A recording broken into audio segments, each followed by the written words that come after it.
historic occasion. I cannot recall at any time where the two boards have met and joined session together. I would like to offer you our most sincere and gracious welcome to Amherst County.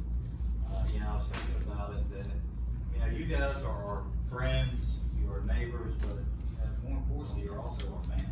I think the purpose of today's meeting, at least as far as I'm concerned, is just to look at some things and see if there's any way for us to collaborate on certain We things. appreciate the hospitality, and that is absolutely a fact. Amherst and Nelson, we share a lot of things, whether that's culturally, whether that's not just the boundaries, but so many different things. Whenever there's been a catastrophe, we've always been able to count on you all to be part. A good, healthy relationship between the two of us means our constituents have the ability to have the best benefits possible. The program's a lot larger, a lot more stuff on the Amherst Nelson complex.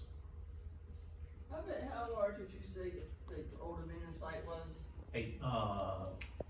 18 acres. 18? Yes, ma'am. So, they don't have a lot of the things that we had up on the north, west corner, cabins, trails, didn't have fairgrounds. I mean, there's a lot of big areas there that the fairgrounds alone for what you had almost would take over the acreage that was at Old Dominion. So they've got a lot of buildings, not much site. And how many acres remains on this site? On this site, on the y'all site, on the Amherst site, it sounds like it's about 250, is that right, Jeremy? Something in that neighborhood? It was 50 that was recently subdivided. But the big areas are the arena, which was set up for about 1,400 occupants. This is a big metal building with grandstands and basically a dirt floor. A whole lot of things going on this site. Just some visuals that we picked up to kind of solidify the program. And this has some exterior First things. of all, you've heard some of the possibilities of the use of this space. And I'd like to be very clear about what the primary focus of the project and dispel some of the misinformation that has been circulating. First and most important is to develop a facility that is centrally located for the purpose of providing technical education for both high school students and adults. These programs will provide skilled training for local jobs. Developing a skilled workforce will attract more business to the areas. There is support from both high schools as well as both community colleges for this program.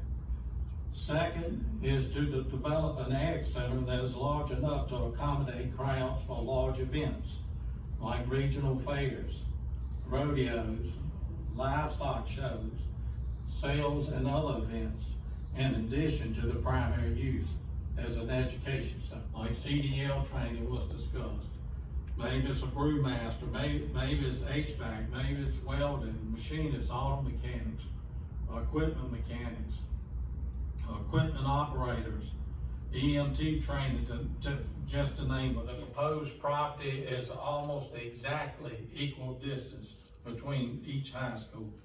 It is conveniently located to a major highway and is visible from the road and offers plenty of room for growth. Both counties need a skilled workforce. Both counties want to provide opportunities for residents to acquire job skills and find careers close to home.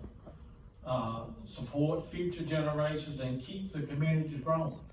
We all ask, why is everybody going off to college and then never come back to Nelson or Amherst County? It's because we don't have a facility to provide skill sets for the jobs that are needed here. You've heard about this price tag of $53 million. So who's going to pay for it and how? With a business venture of this size, you have to crawl before you walk and walk before you run. We're simply asked to purchase a property and develop a working group that was represented from both counties who would work with the county grant writers to solicit funding to develop the infrastructure. There's money available from the federal and state governments to help fund this project. Because the two counties are in different districts, there are even more funds available for the infrastructure. There are concerns about Nelson County spending taxpayer dollars in another county.